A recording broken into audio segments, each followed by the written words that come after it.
Hello friends, welcome to another video from my series called Quick Thoughts On, in which I talk, or if you want, rant about different episodes from the rich Star Trek franchise. A few minutes ago I finished watching episode 7 of Star Trek Discovery, the new show which runs on CBS All Access in the USA or on Netflix in most countries on this planet. The title of the episode is insanely long: Magic to Make the Sanest Man Go Mad. And these are my opinions about it. First of all, come on people, what's with the titles? Why can't this episode have a normal title, something like The Time Loop or Captain Mud or something simple and shorter? But those of you who are watching my videos every week surely know that I wasn't a fan of this series in the first couple of weeks. I would even go as far as say that the first few episodes were absolutely terrible, in my opinion. The third one made me laugh, although probably unintentionally, but I hated the first two episodes and disliked the rest. Last week's episode was a very pleasant surprise. It was the first episode I truly, unironically liked, even though there were way too many stupid things. But this week's episode was a huge improvement. I'm not going into details about the plot. If you have seen the teasers, you know what this episode is about. It's about a time loop caused by Harry Mudd. I'm trying to avoid spoilers, but the teaser did it this time for me. Now, I don't know how much time has passed between the previous episode and this one, but this episode starts with a captain's log. Almost like it's supposed to be Star Trek or something. Okay, of course it's not a captain's log because it's not being recorded by the captain, but by Michael, but you know what I'm trying to say. And from the log you will immediately notice the drastic shift in things like tone, characterizations, and even visuals. Let's talk first about the visuals. I haven't noticed any lens flares or camera shakes, which means that my brain has finally adapted to those things, or they dropped them, which is good. Also, it's brighter. And no, I'm not talking about the tone right now, I mean it's literally brighter, which is again an improvement. And I never thought that I will one day compliment a show for the fact that I can actually see what the hell is going on screen. But when I talk about the visual aspects of the show, I of course need to mention the visual effects. And they look much worse than I expected. There is a space whale in this episode. Yes, a space whale, deal with it. I'm not here to criticize if a creature could live in space or not. I want to talk about the quality of the effects. The space whale looks absolutely fake, especially in the scenes in which it's composited in shots with real people. I'm sorry, but it looks so bad that it might be actually an unfinished effect. A huge step down from the CGI quality of the previous episodes.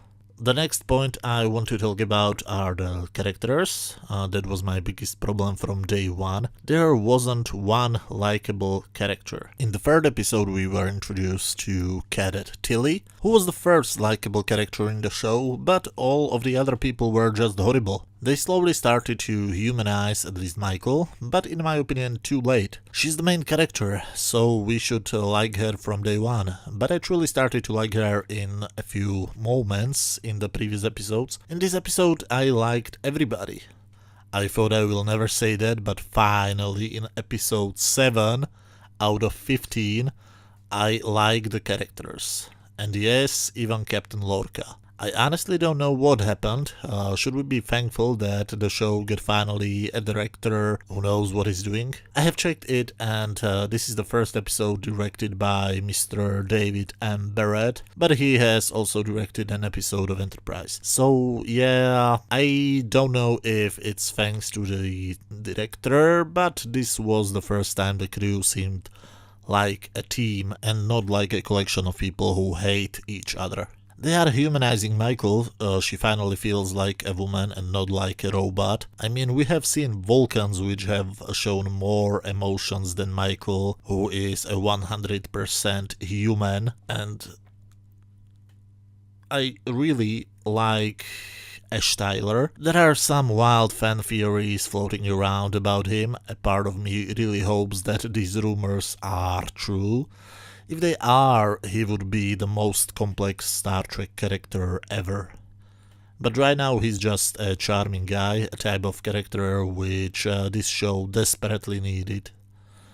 And a small update, it looks like the actor who plays Vogue, Javid Iqbal, has a Twitter profile at real Javid Iqbal. If you like these crazy theories, maybe you should check his timeline. Lieutenant Stamets is weird again, and they finally address it, so it looks like his behavior is intentional. Still no explanation about the mirror, hope they get to it soon. One thing I have to complain about is the musical choice. There is a party scene and during it a hip-hop song plays. A horrible hip-hop song. I mean, are you serious? You guys honestly think that hip-hop will still exist in the 23rd century? I could tolerate using Sabotage from Beastie Boys in the J.J. Abrams movies, but this song was just one big no. And I had to listen to it several times during this episode. Well, maybe if you like hip-hop, maybe you could like the song, but I still think it's something which doesn't belong to Star Trek. I mean, I like classic heavy metal, for example, but I would still complain if they suddenly played Master of Puppets. One question about the plot for those of you who have seen this episode already. How did Michael suddenly remember things from one iteration of the loop to the next one? Did I miss something, or is it a plot hole? But now to the final ratings, because as I said many times, these videos will be much shorter than the videos I am doing on the classic show and the next gen. I truly loved this episode. Yes, I said it, and I am surprised by it as much as anybody else. These last two episodes were truly good. This one was actually great. I love the actors, I love the characters, I love the story. Only the few problems I mentioned now are a reason why I can't give this episode a full 10 out of 10. But if you are interested in my numerical opinion on my scale from 0 to 10, where 0 is garbage, 10 is a masterpiece and 5 is average, I would give this episode 8 out of 10. Very well done, guys, keep up the good work. However, according to the teaser, the next episode will be again about Klingons, so I am quite worried right now, but let's see what will happen. Anyway, as always, these were just my opinions. Feel free to write your opinions down in the comment section. If you like this video, hit that thumbs up button and feel free to watch any of my previous videos. And as I mentioned, I am right now doing videos about episodes from classic Star Trek and Star Trek The Next Generation, just like these shorter videos about Star Trek Discovery. So thanks a lot for watching and see you next time. Bye.